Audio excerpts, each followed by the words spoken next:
Our Bible word is Isaiah 52 verse 7. How beautiful upon the mountains are the feet of him who brings good news, who proclaims peace, who brings glad tidings of good things, who proclaims salvation, who says to Zion, your God reigns. So let's first look at the historical context of this portion of Isaiah. We must understand that Isaiah is divided into three portions by scholars, and chapters 1 to 39, it refers to the time period of Isaiah himself, Isaiah the prophet, who lived or is active around 740 to 700 BC. That's too long before the exile itself. And then chapters 40 to 55 was written by a prophet during the time of the exile. And chapters 56 to 66, that was written by another prophet after the exile. So we'll focus on chapters 40 to 55 now, which is also referred to by scholars as Second Isaiah. And this portion of Isaiah was written by an unknown prophet.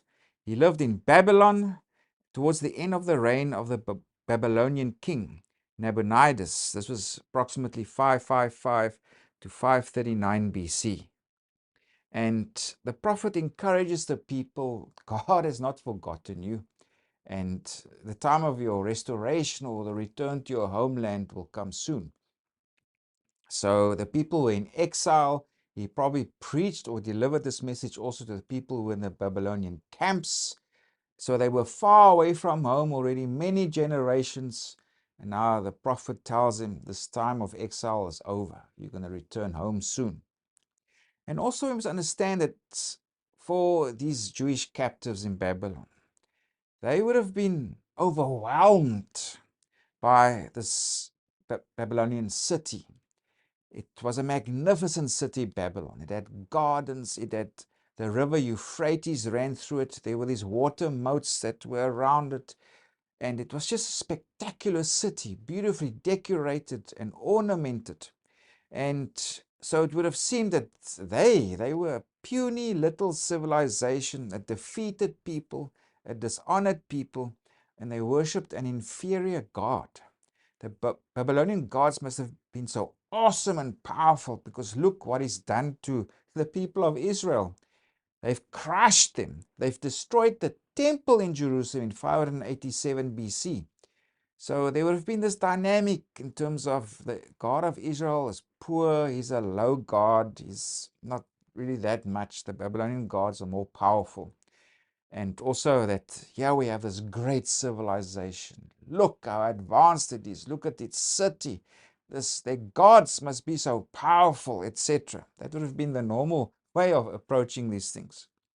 But the God also of Israel also reveals to the prophet, well, appearances are deceiving. And we'll get into that now. So this prophet of Second Isaiah, there are quite a few important themes that he communicates to the people of this time. The first thing is that God's going to build a highway through the desert. And that refers to two things essentially. That the people will return from exile. And so to speak, they will travel along this highway back to Jerusalem. Not only that, but also God. He will return to Zion, he will return to Jerusalem, and there he will be king. From there he will rule over all nations. So the temple was destroyed in 587 BC. Now the prophet says, you're going to return on this highway to your homeland. And lots of this portion of Isaiah is giving comfort. It's giving reassurance. For example, right at the beginning it says, comfort. Yes, comfort my people, says your God. So God is a bit like taking a child into his arms and saying, no, it's okay, everything will be all right. That's a lot what goes on in Second Isaiah. And also that God will return to Jerusalem or Zion as king, and from there he will rule the world. A second important theme is that a new age of salvation will dawn. If we go to Isaiah 43, Then verses 18. Do not remember the former things, nor consider the things of old. Behold, I will do a new thing. Now it shall spring forth. So there will be this division of an old era and a new era. And a new era will dawn. It will be an era of salvation. There will be a turn of the ages. And not just that, is that there will be righteousness as an important feature that will come with this new age. God will give people a capacity for moral action, for a new righteousness. And of course, this is also likened to a second Exodus that will take place. Like returning back to your homeland, accompanying that will be a capacity for a new moral level, a new righteousness that will happen. And this is something that God will give to his people. The third important theme is the downfall of Babylon and also the Messiah from Persia that refers to Cyrus. If we go to chapter 45, thus says the Lord to his anointed. Imagine that here, this Cyrus, this pagan king, this conqueror of the world is referred to as God's anointed. To Cyrus, whose right hand I have held, to subdue nations before him, and loose the armor of kings, etc. It speaks there of how God is making it easy for Cyrus to conquer the nations, including Babylon. And it will be Cyrus, this Persian king, that will allow the Jewish people to return to their homeland. And of course, Cyrus eventually did conquer Babylon, and this happened in 539 BC. And subsequent to that, he allowed the Jewish people to return to their homeland, back to Jerusalem. So that's another important theme. The downfall of Babylon and this Messiah that will come from Persia. Cyrus, he will be God's tool to help to conquer Babylon and for his people to return back home. Another theme is monotheism. It's accompanied by polemic against the gods. Remember, the Babylonians, they would also have had their own priests. They worshipped their gods, and they would have made also predictions and inspected entrails of animals or whatever, and somehow they made sacrifices to the gods also to help them, etc. And this portion of Isaiah is also aimed at that. It's saying these gods of Babylon, they're nothing. Babylon might appear powerful as a civilization, but their gods is nothing. Essentially, they do not exist. There's one God who exists.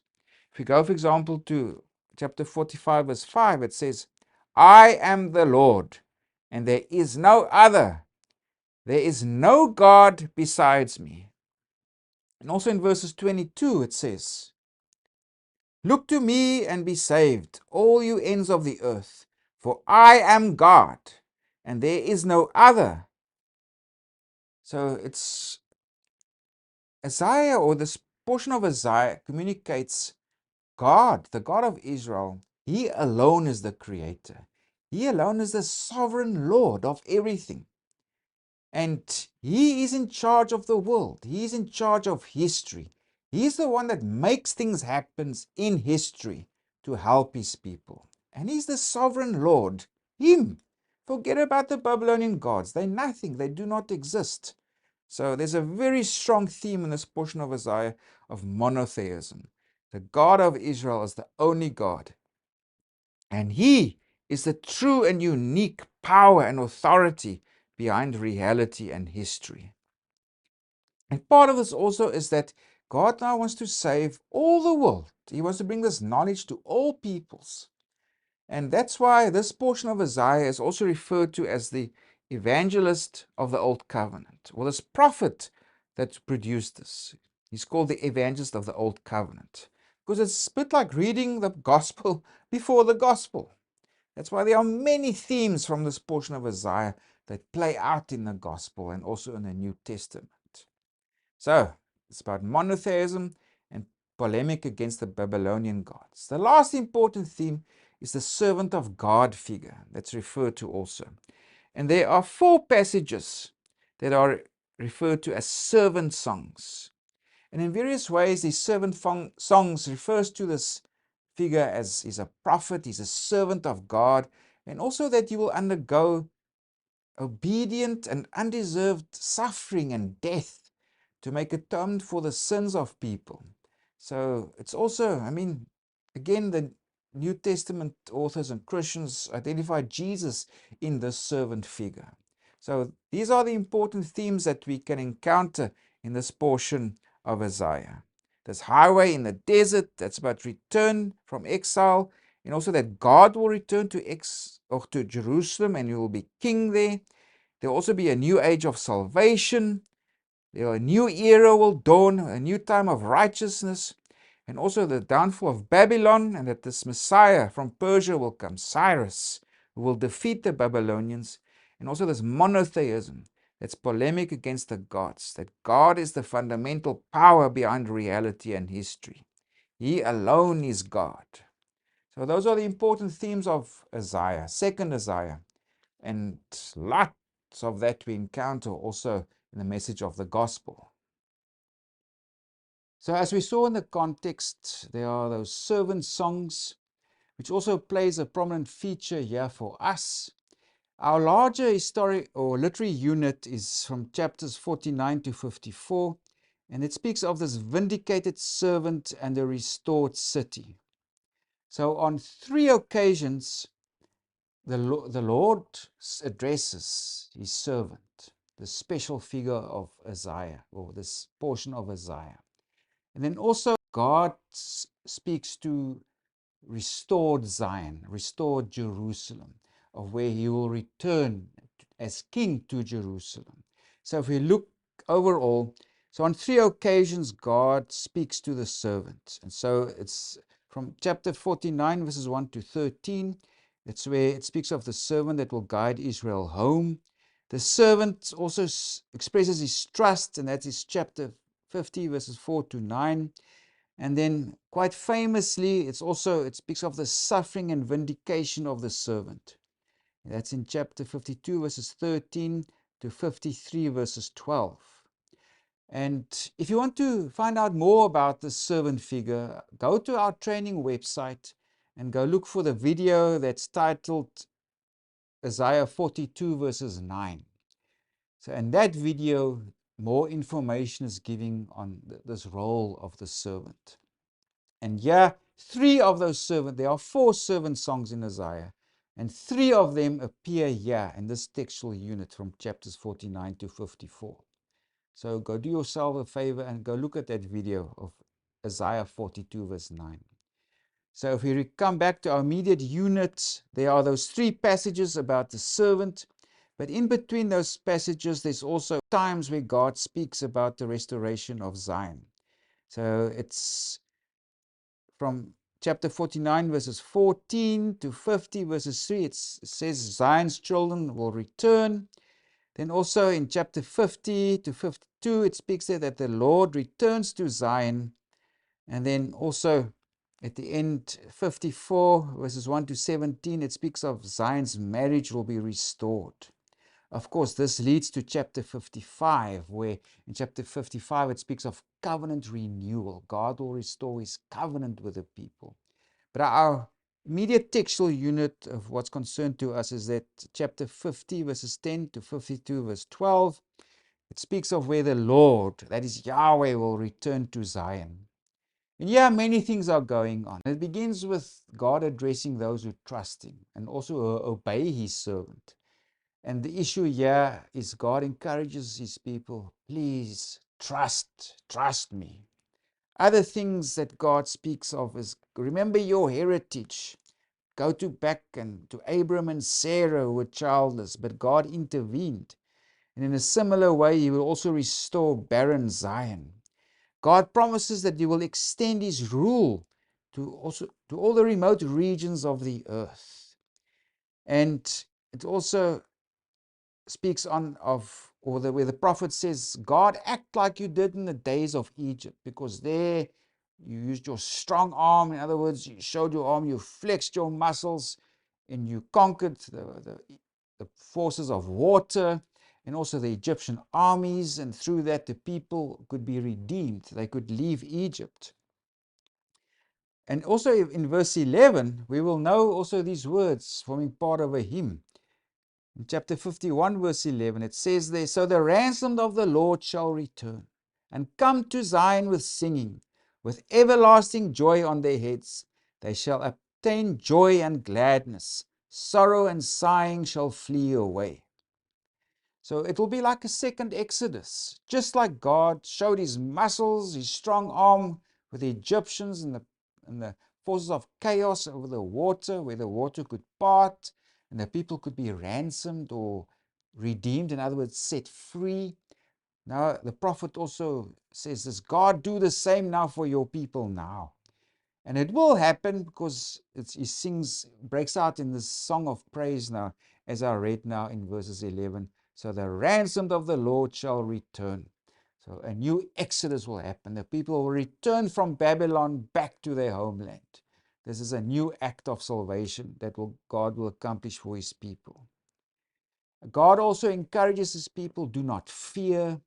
And then there's also this allegory of Zion, or it's like a drunk woman who's walking around staggering in, and nobody is there to help her, helpless, drunk. And now God promises, I will remove that cup away from you, and that cup of drunkenness I'll give to your enemies, and they will drink it.